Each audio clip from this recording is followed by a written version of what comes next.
Welcome back. After 9 years in office, former President Gloria Arroyo lays claim to a number of achievements, such as the Philippine Cyber Services Corridor. This cyber corridor is the location for well-established companies as well as startups that offer tech services. With the cyber corridor firmly in place, the Philippines is also setting its sights on BPO supremacy in competition with other BPO-friendly countries. In 2006, then-President Gloria Macapagal Arroyo laid out her 10-point agenda, which included the 5 super regions. Counted among these 5 is the Cyber Corridor, which would offer business process outsourcing, medical transcription, online marketing, software development, and similar services. By then, the country was already emerging as a BPO hub with billions of dollars in revenues expected to come in. The corridor stretches 950 kilometers from Baguio to Zamboanga. The cyber corridor also gave birth to the Silicon Alley in Quezon City and the Silicon Gulf in Davao. A year later, the National Outsourcing Association, based in Britain, named the Philippines the best offshoring destination of the year. In 2009, the call center industry had nearly 500,000 employees, with the number expected to double this year. The same year, the Philippines earned the Best Outsourcing Destination Award for the second time. Within the Cyber Corridor are the so-called Next Wave cities, identified as the best areas to set up information and communication technology firms and services. The top 10 have been identified as Metro Laguna, Metro Cavite, Iloilo, Davao, Bacolod, Metro Pampanga, Bulacan East, Cagayan de Oro, Bulacan West, and Lipa. Metro Manila and Metro Cebu have also been dubbed the ICT Centers of Excellence. In these areas are around 750 call centers and BPO companies served by high bandwidth and digital networks.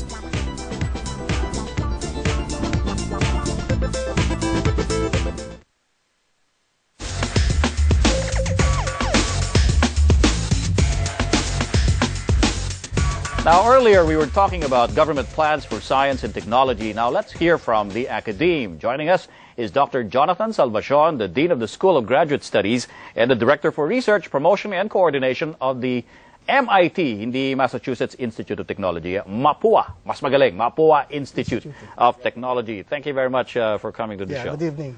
So, MAPUA is one of the universities or educational institutions that is part of a consortium of universities that's promoting R&D, right? Yes, it is. You must be referring to the Engineering R&D for Technology Consortium. It's a 3-year-old group of 8 universities, which involve UP Diliman, UP Los Baños, the Central Luzon State University, of course, Papua, De La Salle University, Ateneo de Manila. Siyempre, pag may De La Salle, Ateneo's not far behind. UAAP season, malapit na eh. Yeah. Wait, did I forget it? University of San Carlos and MSU IIT. Sa Mindanao. So, Luzon, Visayas, Mindanao, merong mga representative educational institutions sa ERDT. Yes. What is the work of the ERDT? Well, basically, the ERDT, for some history, was the brainchild of Dr. Reynaldo Mejia when he was Dean of the College of Engineering at UP. Then it was called the National Graduate School of Engineering. Okay. Essentially, the idea was for the NGSE, which is what we fondly called it, to be the trainer of the instructors and teachers from other universities. So it was to become a super graduate program. And then... so it's like a, training the trainers. Training the trainers, yes. I think that's the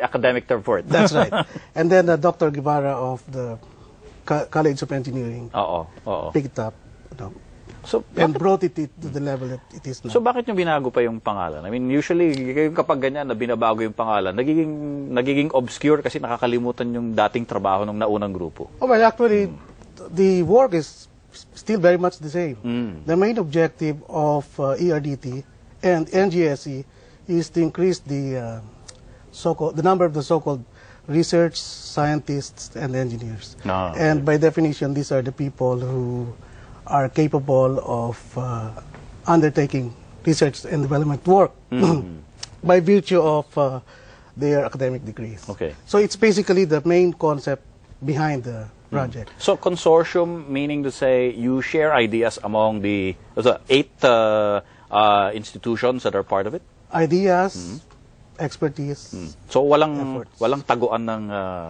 ng mga proyekto. Kumbaga, No. you share information throughout. Yeah. The consortium. In fact, when research and development is concerned, we are supposed to develop collaborative programs that cross the boundaries among the schools. I wonder, no? Kasi I don't know, Dr. Salvacion, kung Yes. ano nangyayari. Like, for example, we think of the US, ano yung mga, binibiro lang kita, yung MIT, Stanford, di ba? Yun yung mga higher institutes of scientific, di ba, learning. Yeah. Do they also collaborate on projects or may kanya-kanya sila na, kumbaga, rivalry?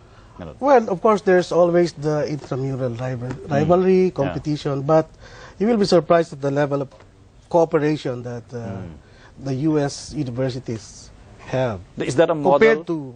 Compared to what we have? What we have. So that's a model that we can probably emulate more? That's right. We're just beginning to learn to bring down the boundaries, the fences between the schools, and work together to come up with a stronger R&D for the Now, country. you were saying that this is a 3-year-old consortium. I read somewhere that you actually have para a 10-year project, di ba?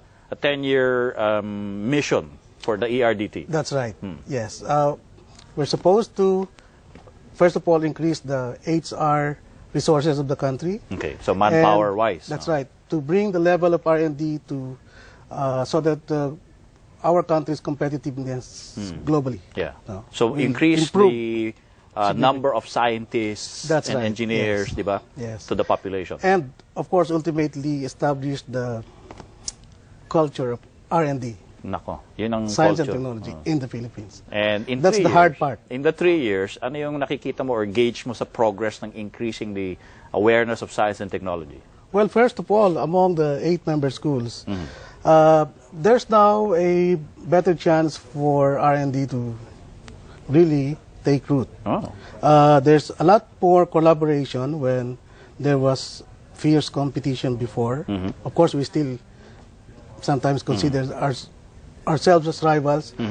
And also, we have generated a good number of engineers with masters and PhDs. Not yet quite the level that the UNESCO would want us to have, which is 25 per 10,000 of the population. But we're working.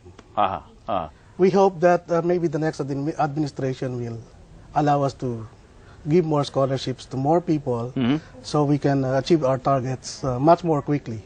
But si Congressman Angelo Palmones was saying, no, parang the budgetary allocation nga for research and development is talagang maybe, sadly lacking compared nga naman to our more progressive neighbors.